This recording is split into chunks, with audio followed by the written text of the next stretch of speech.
Now we're starting another one. So this will be the actual journey, which will take about an hour. We'll have two parts, A and B, for you two.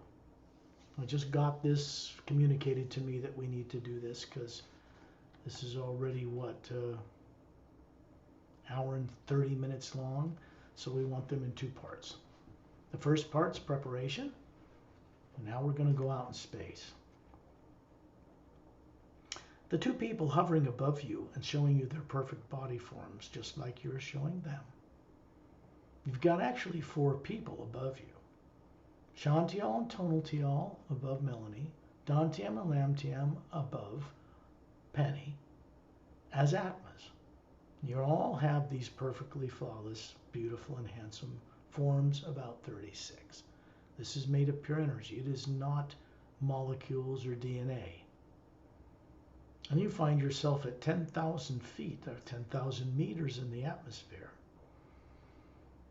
Looking down through the roof from way up there, and you can see you're all hovering still above the bodies, but you're also up in the atmosphere simultaneously at the same moment, because the Atma is multidimensional capable.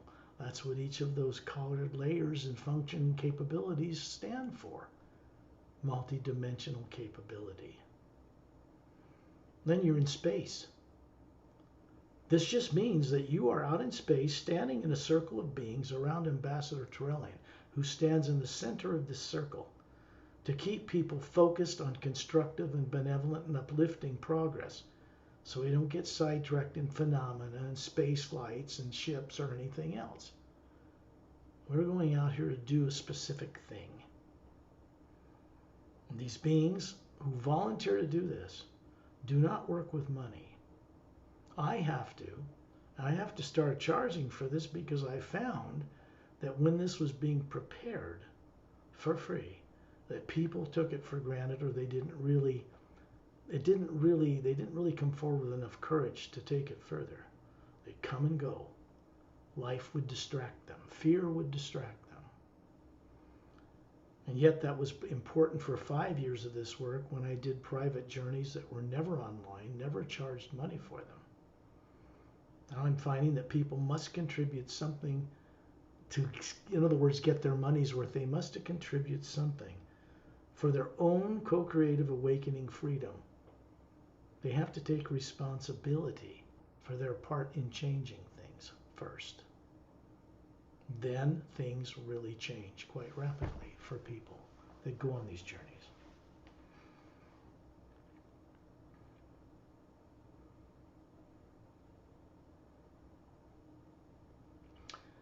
Turellian is standing 18 feet tall, quite a bit taller than any of us. Human male, about 36, looks like a Greek god with a white gown on. His fists are closed with two thumbs up, and there's a white golden light around each of them like a halo. And it's brighter than the golden and white light of the hue in space. And there's an oval field of white golden light that's surrounding a circle of beings and him. It's being brought from far above him. When you look up in space, you're going to see two beings who are master teachers, named Etta and Din. They are Drens. They evolved on a planet called Oceania, where Master Opelum comes from. He's standing in the circle of beings. They have their tails glowing like bright crystal opal in sunlight. Standing on their hind legs would have a big toe and little toes like humans have, thumb and fingers like humans have, but they aren't human at all. They're silica-based, not carbon. They evolved on that world with the ability to defy gravity and fly through the air because of the charge that's set up down the length of their tail. Big bulbous blue eyes, cute as the dickens, 3 feet long from the tip of their cute little snouts to the end of their tail. Green, not moist. They're not lizards. And the Atma's hovering above them. And above them, high up in space, is a being named Sat Nam. It means true name, first sound, first personification you might see of an energy form that looks human. About 36, just like us. Bronze skin, bald head, golden glowing eyes, 2 gold bracelets on his upper arms, a little white tunic dress from his waist down to his ankles. He's just standing there. And above him, is an hourglass-shaped, whirling, golden white light energy vortex surrounded by a blue-green moving water field. Looks like water, but it's not. And up above that, it connects beyond the void into the upper realities. It bypasses the lower worlds of time and space. This was set up when I was doing the hue with these folks. So out in space now, your primary and secondary implants are off. There's no fear of the present or future. They're just off. And the beings that are assigned to you, it's part of their service. That's what they're doing. Master Ramu is in a kind of a maroon-colored robe with simple sandals, a rope belt, and holding a crystal staff. It's like quartz. It's about 6 feet tall. Has a cross with the vertical oval hole in the center of it. Comes from ancient Egyptian history, which is a symbol for eternal life, but it didn't originate on Earth. That's part of real history.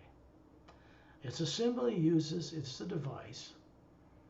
And it's glowing with golden light. And the body he's showing you looks to be about 36. Swarthy skin, short cropped curly black hair and beard.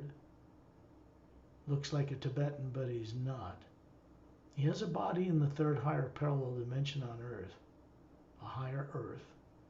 Higher molecular time rate than the one you're familiar with. And he lives in a city called Agamdes, which is Shambhala, Shangri-La, there's many names for it.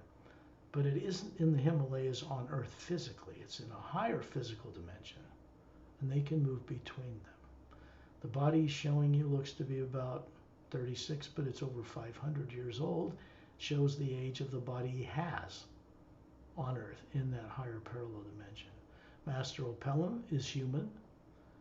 Beautiful blue skin, pale blue skin. Jet black hair to his shoulders. He's standing further out in space in this circle around Turelian. He's got a Galactic Alliance uniform on, single blue-gray form-fitting uniform that has a symbol of a silver galaxy, four-sided golden-sided pyramid with a quartz top, and 3 blue stars in triangular formation above the apex of the pyramid. This being is a master teacher. He's showing you a body form that looks to be about 40. Trim,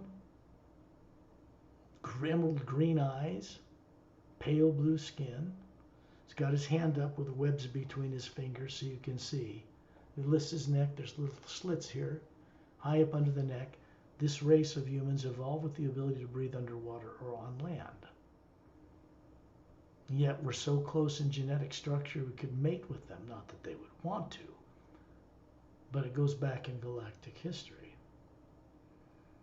The planet he comes from is Oceania. It's mostly water covered. It's 4 times bigger than Earth. Has 3 moons the size of Earth circling it, and 3 suns. It's a trinary sun system. Most advanced scientists on Earth know that most of the suns out there are binary or trinary, 2 or 3. The nearest sun to our solar system, with 1 sun, is a binary system. There are 2.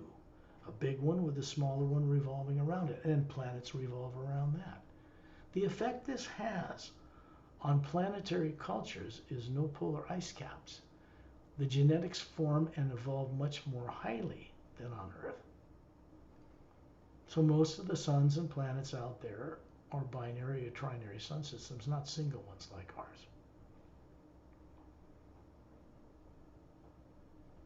You see the little webs between his fingers because he's simply showing you characteristics. The body form he's showing you looks to be about 40. Perfect. The Atma hovering above it, just like it is above you. And yet he's showing you a body form that looks that age, that's unaged after 500,000 years, even prior to that. He was responsible, with the encouragement of Ambassador Turelian of the Sayres, to establish the Galactic Interdimensional Alliance of Free Worlds located on the planet Zetarnami 1 near the galactic core of our galaxy. Now that's a little history, but out here, truth cannot elude you. Out here in the pure hue, there's no negative nature.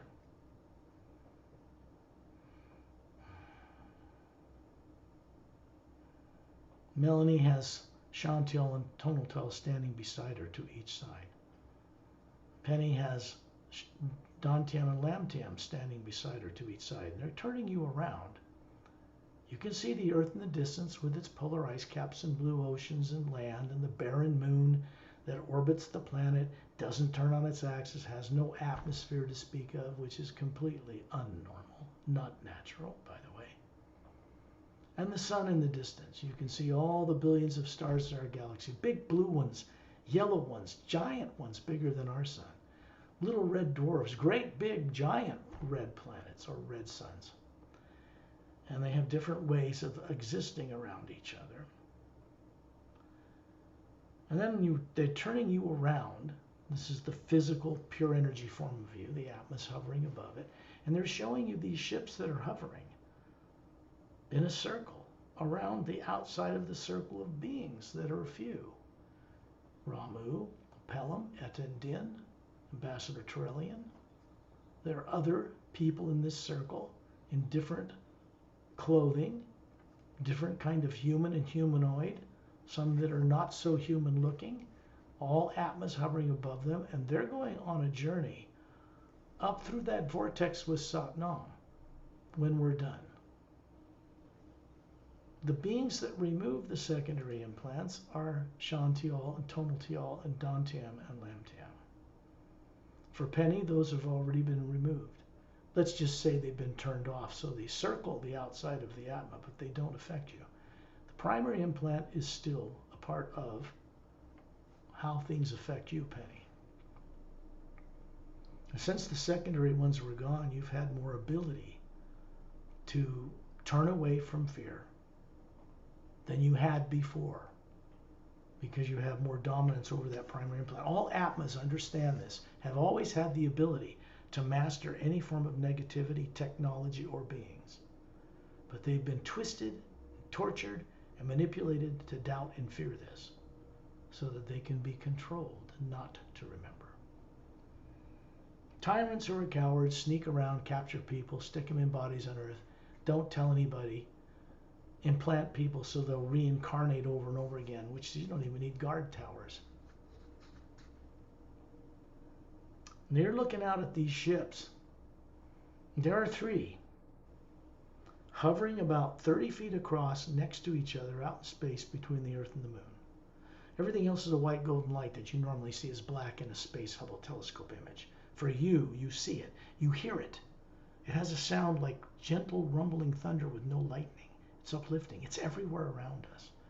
There is a visual and sound aspects to the omnipresent power, the living power of creation we all live and move in and have our being.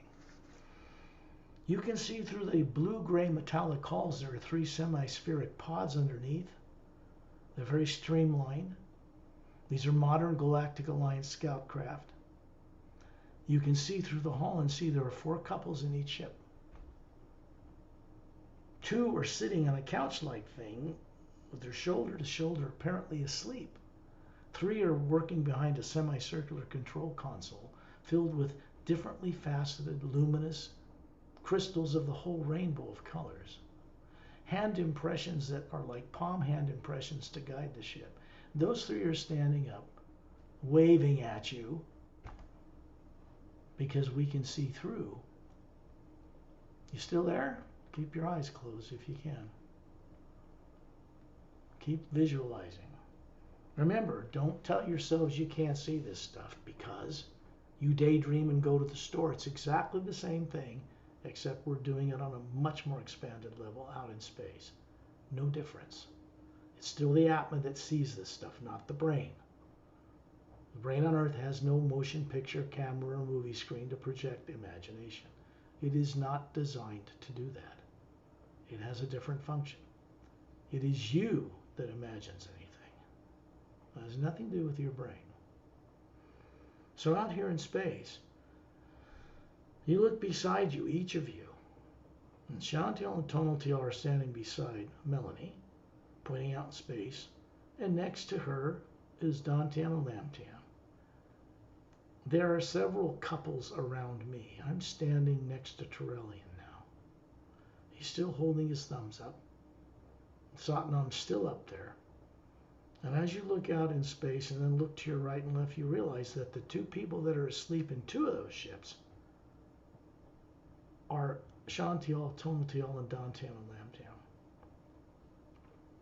In other words, they have to get out of their bodies as Atmas hovering above this pure energy form in order to remove implants. They have the technology to do that, especially with primary implants. But that's not how these are done. And there's a reason for this.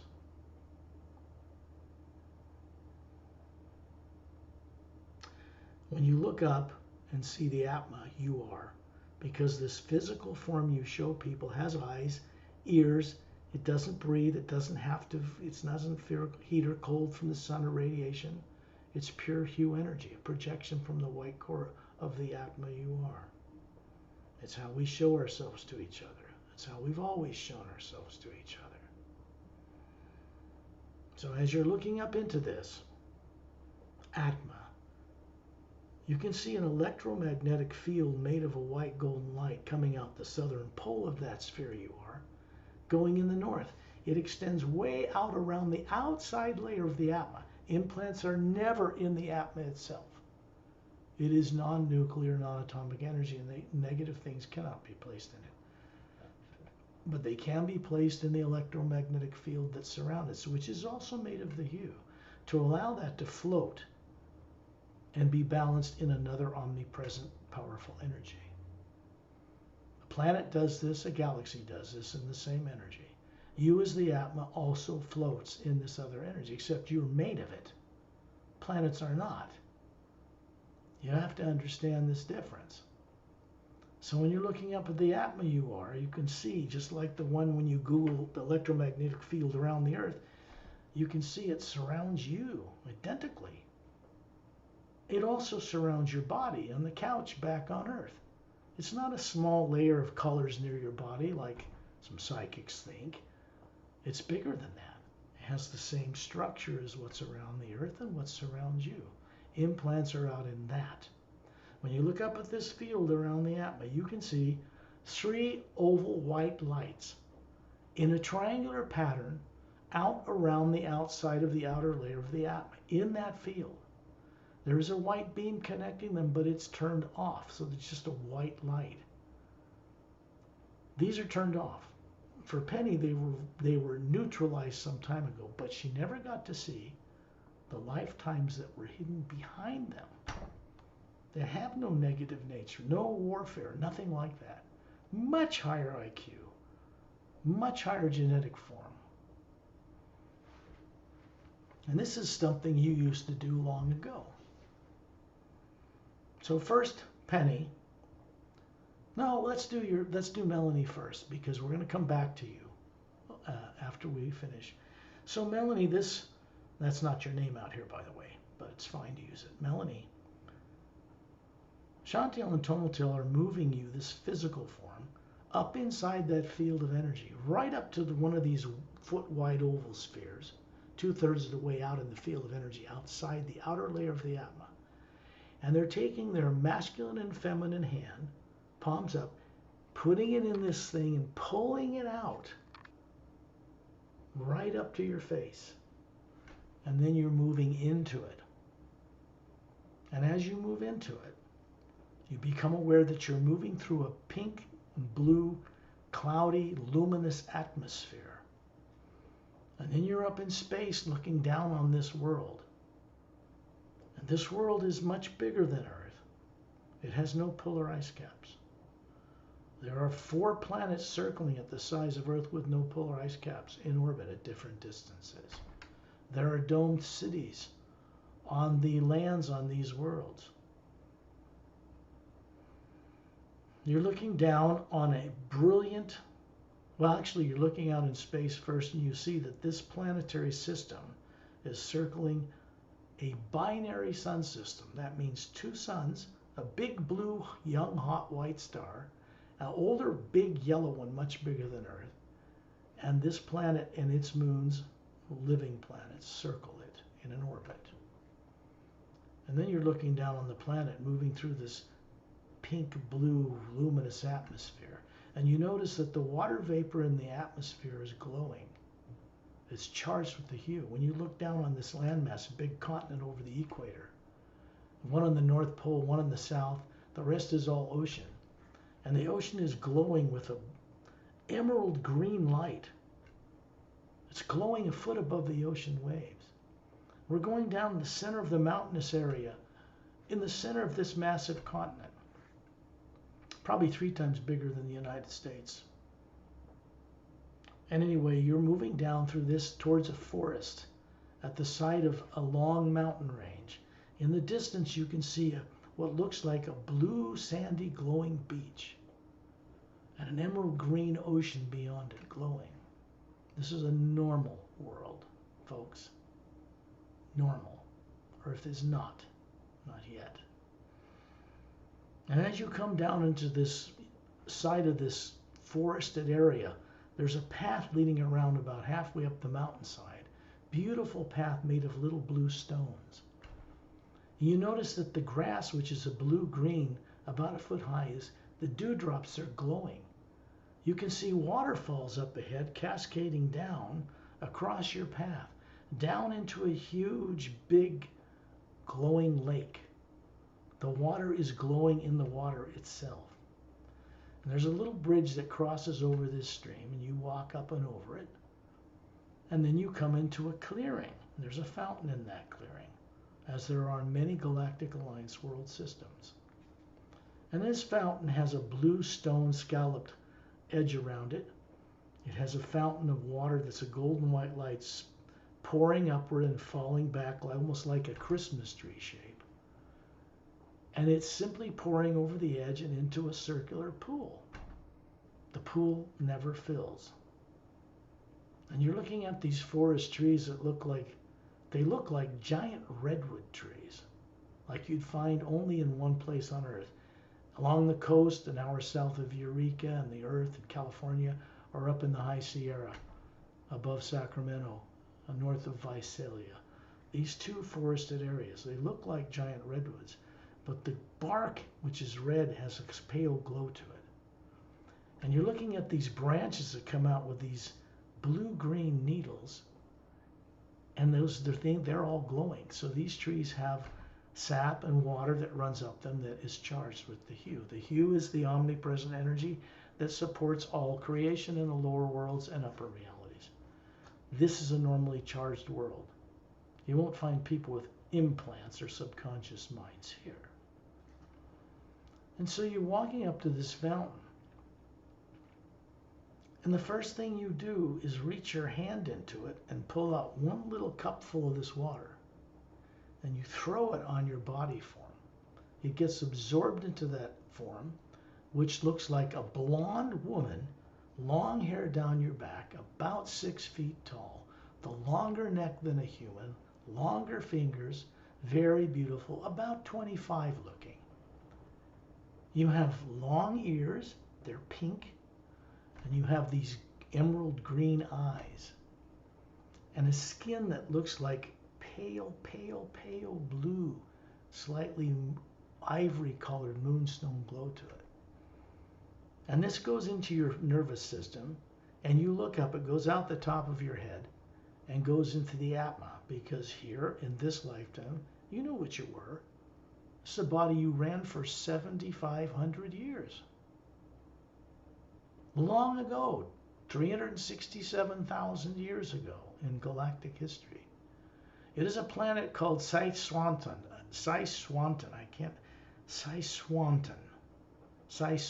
Yeah, it's a very strange name. But these are all names that have a meaning, like Ocean of Wonder or Forest of Beauty or any of these things. And so this is a world you've come to visit from another world, and you come here through a device. If you look behind you down the mountain path, there's a horseshoe-shaped archway. It has an emerald green glowing wavering light. It is a teleportation device you walked out of to come here. There's another one identical to it located on another nearby world system.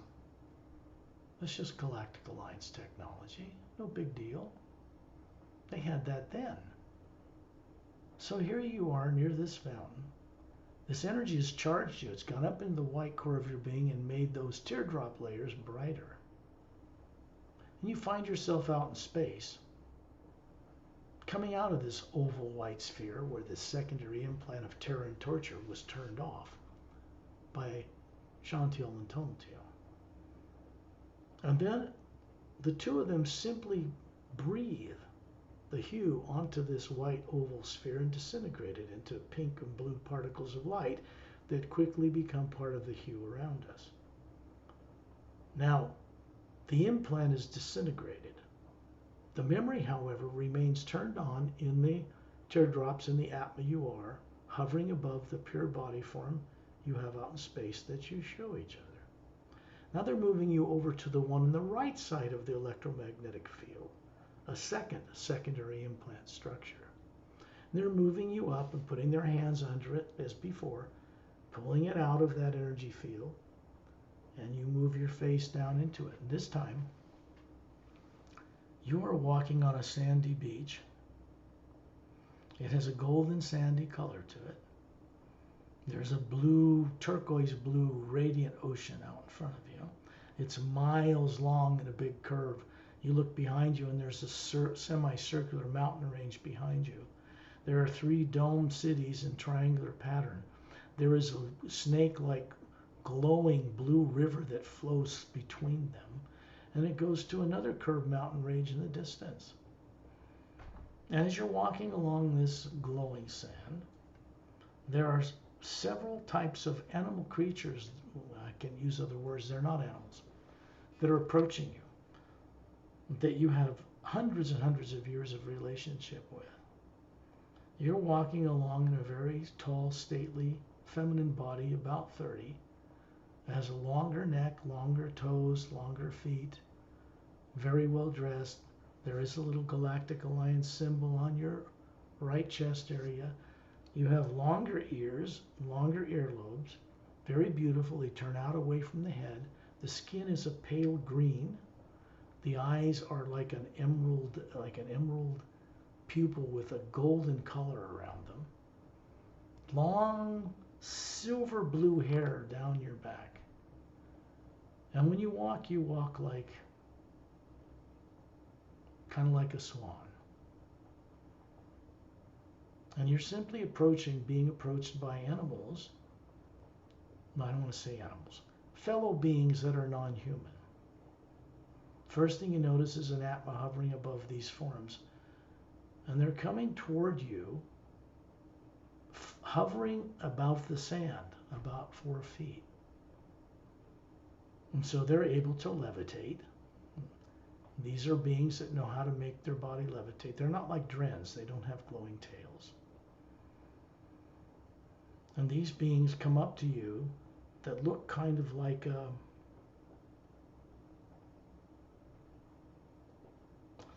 almost like a deer, but no antlers. Deer-like ears, big green eyes. There's a pale glow to their fur, which is a blue-brown color. And they're walking upright on their hind legs. You'll notice that the difference in these particular forms is that they don't have hooves. They have feet and hands like a human. They're very beautiful.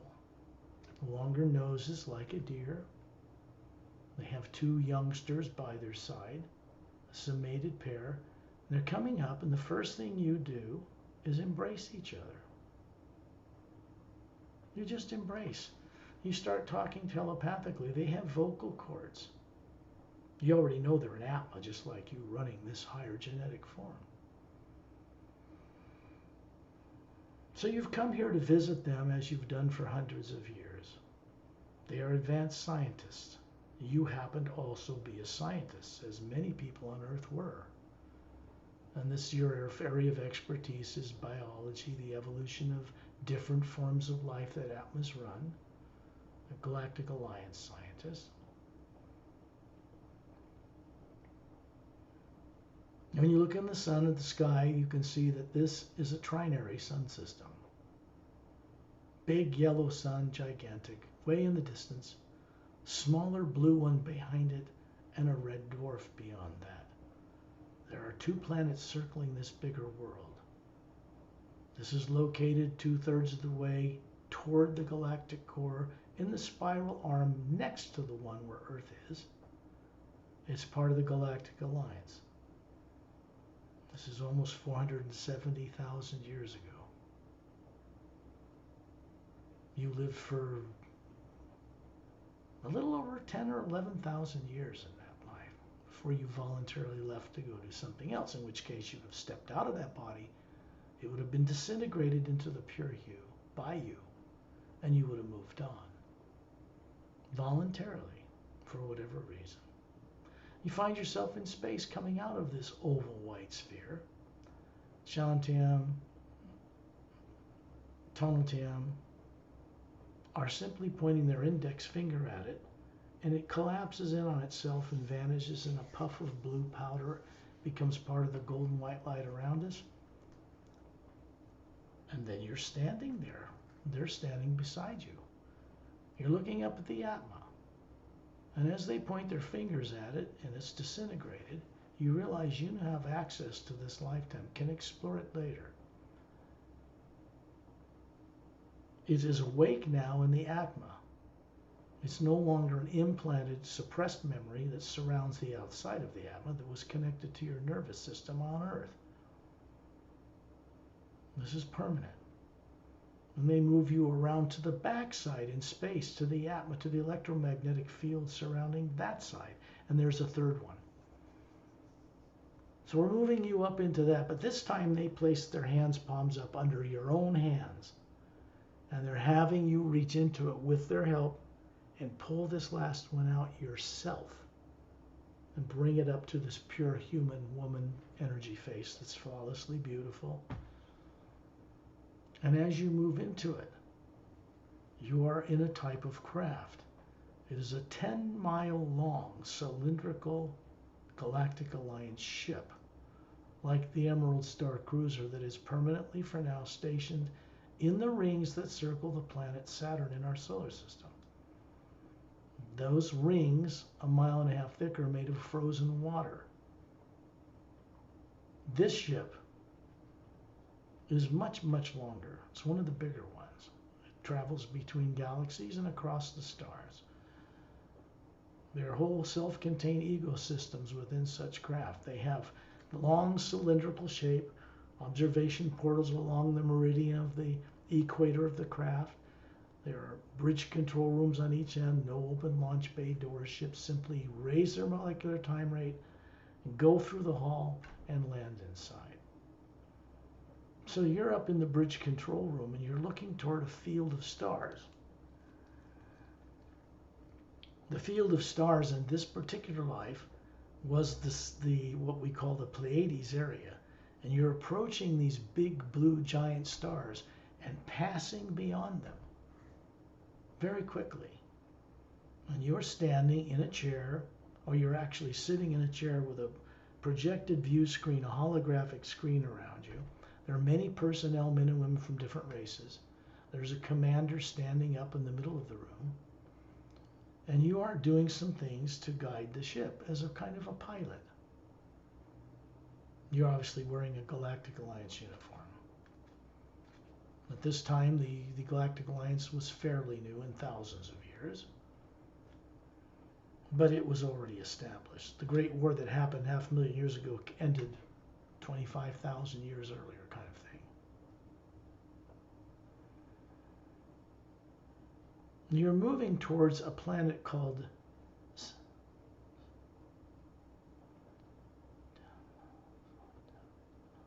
Santimal. It is a big planet.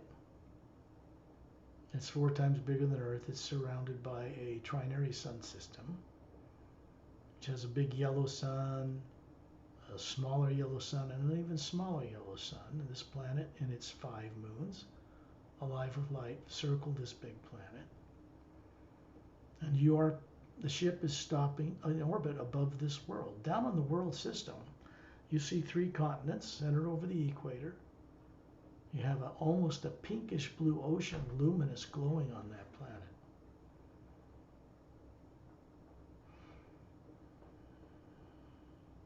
This particular lifetime you had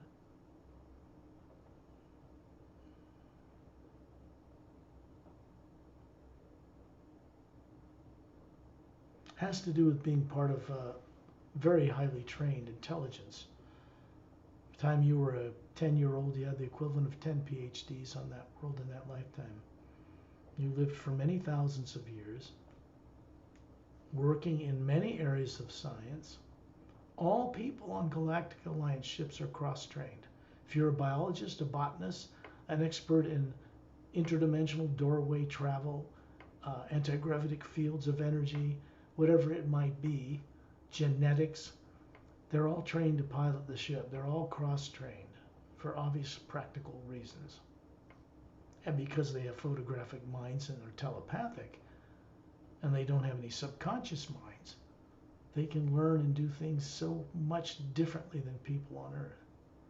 Because when babies are born in these worlds, women don't go through suffering bearing them. Beings that have bodies that are growing up grow to maturity as an adult in 6 months. It is not like Earth at all. And we're speaking about much higher evolved genetic forms that exist out in the universe.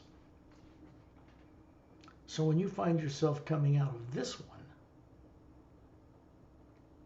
this time your hands are around it with their palms under yours. They're standing in front of you to the right and left. And they're asking you to send the you to it. Now you're going to see an energy come down through Satnam. Remember him all the way from the upper realities? Down through Eta and Din, down through Turelian, out into the field of energy surrounding us. And it comes through your hue. And then Chantel and Tonaltiel send a hue into this thing and it disintegrates. It just evaporates into a pale golden light. Becomes part of the golden hue around us. Now that means you have access to 3 of these wondrous lifetimes at different time periods that you lived before you ever found yourself stuffed in a body and conscious on Earth. That means that you have access now to a higher IQ, much higher, and a greater comprehensive capability to know this stuff. And then we turn to Turelian. And he's simply standing there with his thumbs up, smiling. And we move over to Penni. Penni has Dantiam and Lamtiam surrounding her. She is looking up to the Atmit, this electromagnetic field, and sees one of these oval white lights out of 3 up in the outer 2/3 of it, way outside the Atmit itself. So they're moving you up to this. Now these were neutralized in you some time ago, but you didn't get to see what was behind them. Now the personnel and the ability is there to do this for select people. I don't do it in general. We don't do it in general for all the people of Earth. We just wouldn't have the time to. So they're moving you up to this thing and they're placing their palms up under it and moving it out and up to your face. And then you move into the experience. You become it. And as you move into it, you are walking along a winding river, green glowing lake. And a river, it's more like a lake, it's very large. And there are mountains surrounding this on all sides. They have a blue-gray stone. There's no snow on them, but there are many, many waterfalls cascading down. And they're coming out of cavern openings inside these mountains from subterranean water, creating this flow to create this lake. And in the distance, there's a part in 2 mountains, and you can see that it goes to what looks like a glowing golden ocean, gold-colored. And you're walking along this path that winds around. It's about 4 feet wide, next to this lakeside, and you're headed towards the ocean. You're a 10-foot tall being here, quite tall, compared to normal Earth people anyway. You have long blue-gray hair down to your shoulders. You have ears that extend a little bit out from the head and turn outward. They have a point on the top and the bottom, come to a point. And then you can hear much better in this genetic form. It's a beautiful woman, about 27. There are people standing around you. Several different races are walking here as well. We don't have time to describe them, but we're going to describe you further. Your eyes are pink. The skin is a pale blue-green color, like moonstone, soft. You have a longer neck. Here you're wearing a Galactic Alliance uniform. And you're walking very stately towards, with some others around you, 2 men, 2 other women, towards the ocean, very casually having a conversation. You are a special type of biologist scientist in the Galactic Alliance at this time, and you actually talk with the atmas that run sea life in these oceans. They can speak to you. They have vocal cords. Those that breathe completely underwater, there's a relationship between animals, so-called, and people, who they don't call animals, is very different than people on Earth know. So, you are walking towards this ocean. The next instant you find yourself at the ocean. You simply projected there with this group of people, and you're standing on this sand, and it's glowing in front of the golden ocean. It has a kind of diamond-like, they're like little polished diamonds, looks like. They're glowing with all colors from the suns, 3 suns. There's a trinary sun system. And you can see 7 worlds orbiting at different distances out there in space, even in daylight. Because you have the ability with the eyes you have to see even beyond the range of what people can see on Earth. And you can see and you know about these worlds. So you're walking up to the ocean, and you're patting with these long fingers, you're patting the top of the ocean waves, like slapping it, because it's a very tranquil ocean. And then you see several beings coming up out of the water. They're taller than you. And they look kind of like handsome men and women. There are 2 couples. But they have this green skin. They don't have hair per se, but they are humanoid-like in 2 arms, 2 legs. They have little webs between their feet. And they start to sing. They're great singers, so you start to sing with them. Beautiful melody, something that's very uplifting. You remember that these ocean waters glow, so they're walking up out of charged hue. That means there's a pale glow around their bodies, just like there is around yours. And you have been telepathically communicating and studying with this race. They're part of the Galactic Alliance, although they do not wear uniforms. And you're simply discussing how they evolved in their history and their science. They have cities under the sea, no big deal. And you find yourself in space, coming out of this oval white light. And then Dantium and Lamtium simply look at it and disintegrate it away. Now you have a memory awakened in one of the teardrops in the atma you are of this lifetime. And it was 278,000 years ago, on a planet located in the middle of a spiral arm, further towards the galactic core than where Earth is, and another spiral arm which is 2/3 of the way out in it.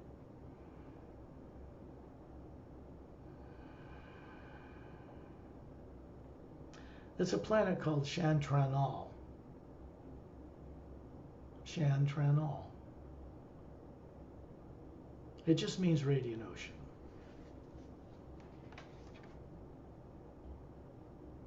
Then they're moving you, Dantium and Lamtium, to the secondary implant structure that was neutralized some time ago.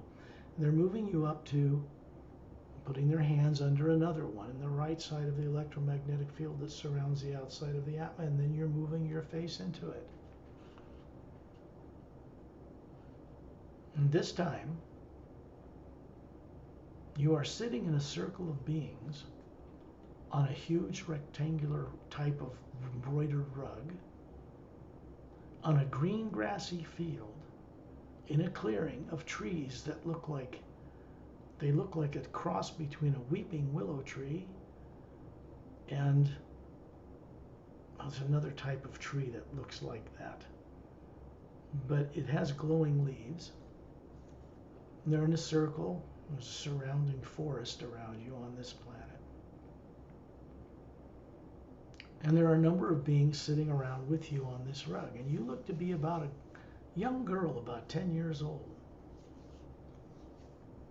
And these are younger children around you as well.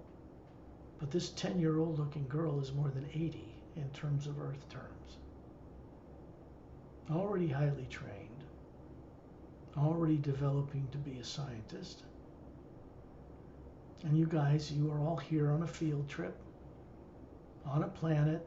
There's a binary sun system, big blue and then a yellow one. Sun circling it. There are 3 planets out in space. You're looking out over a broad vista of fields and orchards and mountains in the distance, and of course towards the ocean. And you are discussing what you are learning in training facilities on cities, dome cities located several thousand miles from here. Out in this arch is an archway with a path leading in the distance. And behind this field where you are is a little radiant blue field of energy in front of an opening. That is a transport device.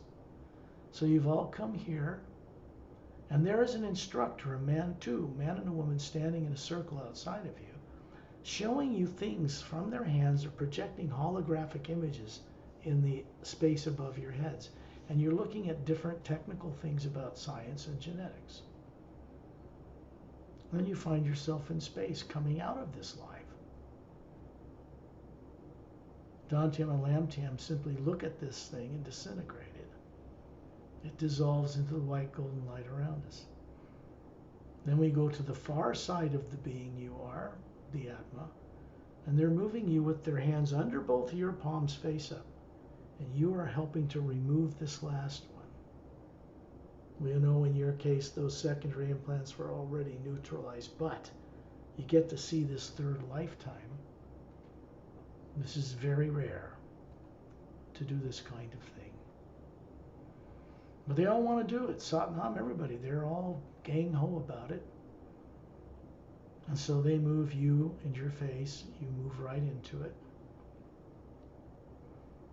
And this time, there are 3 saucer-shaped craft. They're Galactic Alliance Scouts with a blue antigravitic light around them, flying in triangle formation.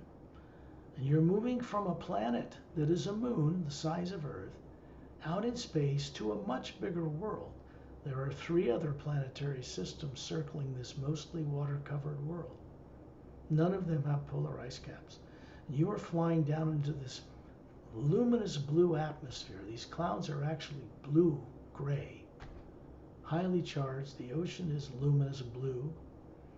And you're going to fly down to a number of little, well, they're pretty large islands, a little bit north of the equator, a little south, and then they circle the planet. You're coming down to an island right in the center of the equator, and there is a dome city there on this island, and 3 others in the background. There are transport tubes connecting them along the ground and transport cars that are clearly described in the Emerald Doorway and in the Parallel Time Trilogy books. And this is more modern, a little more modern, because the Parallel Time Trilogy books took place 100,000 years ago in our solar system history. So out here, you are looking and experiencing landing down in 3 blue disc-shaped landing pads that surround the outside of this dome city. When these 3 scout ships, which are 60 feet across, not 30, land, a seam appears in the side, a staircase comes down to the ground, and you get out with a number of fellow people.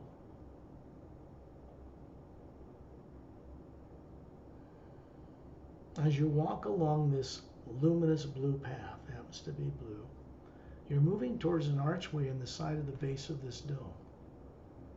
So you're returning to a Galactic Alliance dome city, which is all Oceanian-based technology, comes from Opelum and his people.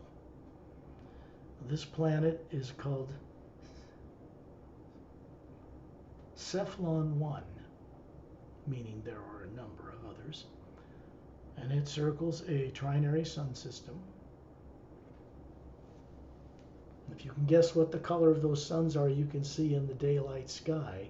Giant blue one, big, young, hot, white blue star. A smaller yellow one, and a smaller red one. It's trinary. This is to give you an understanding that in this lifetime, you are about 6 feet tall. You look Caucasian in this one, slightly longer ears, ivory, kind of moonstone colored skin. It's much prettier than Earth people. Green eyes with little golden pupils, not black. And long, kind of almost glowing hair. It's kind of an emerald green hair. There's a little bit of a silver tinge to it. And the people around you that have come out of the craft are all a form of scientist. Many are trained and cross-trained in many fields of expertise. By the time you're this age, you're hundreds of years old. This is just another planet of a lifetime. In all 3 of these, there was no war. You didn't expect reptilians. You weren't caught. You're not unconscious. You did not have a subconscious mind. And you're living in running a physical form that is higher strands of DNA, 4-stranded, not like people on Earth. And you find yourself coming out of this lifetime, standing in space with Dantam and Lamtam beside you. And this time, you are going to hew into this. The energy comes down from the upper worlds through Satnam, who recently started observing these journeys for some reason. He never did before. And then it comes through Terrellian. It moves through you. What is happening here is the higher form of you from beyond the void is moving through you into this subconscious nonsense. And through Dantam and Lamtam's hands, and it's disintegrating it into a little pile of water, blue radiant water that evaporates. And then it's gone. So this lifetime is available to you to explore later. And you cannot be implanted again. That is what the energy coming from above the void is all about. So you're not vulnerable to that ever again. This also begins the process of ending what you call past lives and unconscious reincarnations in bodies through women that is coming to a permanent end. We have to go into a higher nature of ourselves sooner or later. Might as well return to it and start that journey now. So the 2 of you, all you need to do is look at the beings that are introduced to you, send them some respect, some gratitude.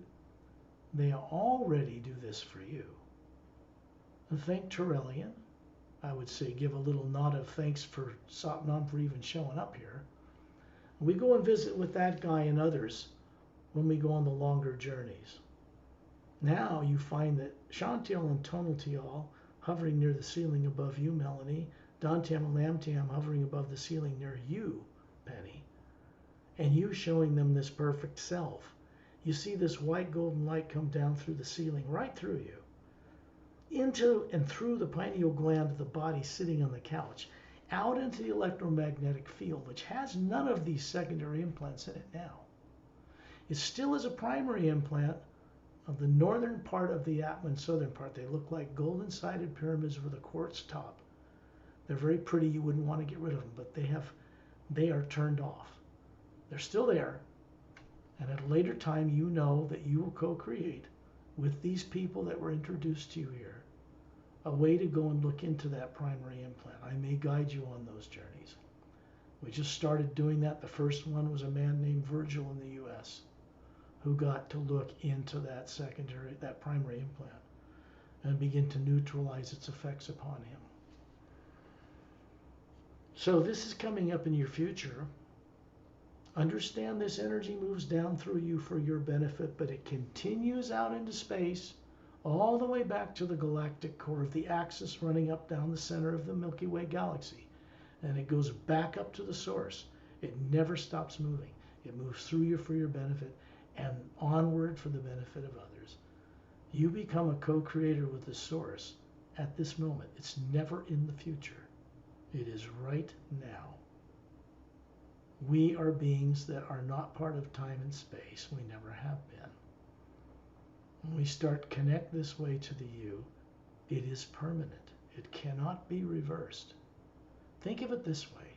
The source knows about you that it supports and is now beginning your journey back to the source. Because from this moment onward, you just expand ever deeper into what we call self and God realization. Self-realization is knowing what the atom is, what it looks like, its many layers. It's right on the front cover of the Emerald Doorway book. And God realization has to do with you understanding your relationship to the source behind all life, your co-creative nature, which is godlike. And when you have no influence of negative nature, you can be trusted to be a co-creator with that source. This begins now. It cannot be reversed.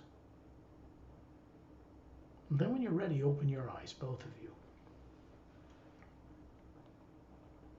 Wow, it was mind-boggling. Thank you very much. Wow. Now, this is something that cannot be reversed, which is great. And with your permission, I'll make this public on my YouTube channel. People will appreciate this a great deal. All right, because this is about 2 hours and a half, 2 parts, A and B. And this is something I was guided to do, well, co-creatively with others. I do not remove the implants by choice. They do. They don't have subconscious minds. They don't have implants. They can't be influenced by anybody on earth, no matter what anybody says. They're way beyond that nonsense. I work with them by co-creative joint permission. I work with them because I'm capable of doing it. I work with them because I've earned it in ways you couldn't believe if I tried to tell you that I had to go through in this lifetime alone. Then I had a choice. Do I make this beneficial for all life, even reptilians that would have eaten me or did eat me alive one time? Or do I stay in revenge? I had a choice. The choice was to be co-creatively involved with beings out in the multiverse that can bring about a change, not only on Earth, but in the entire lower worlds, for the first time since the beginning. And you were both at the beginning. Make no mistake about that. You are one of those, not one of these. You've never been one of these, but you've run billions of them. Time to head home and fulfill your purpose while you're alive as much as possible. Because when you pass, this body stops working, for me or you, this is going to continue with such beings beyond that body. And it is not reversible. I will leave you with that. I have to think about all this. It's crazy. I mean, wow. Yeah, it's pretty cool. I'm going to stop this recording.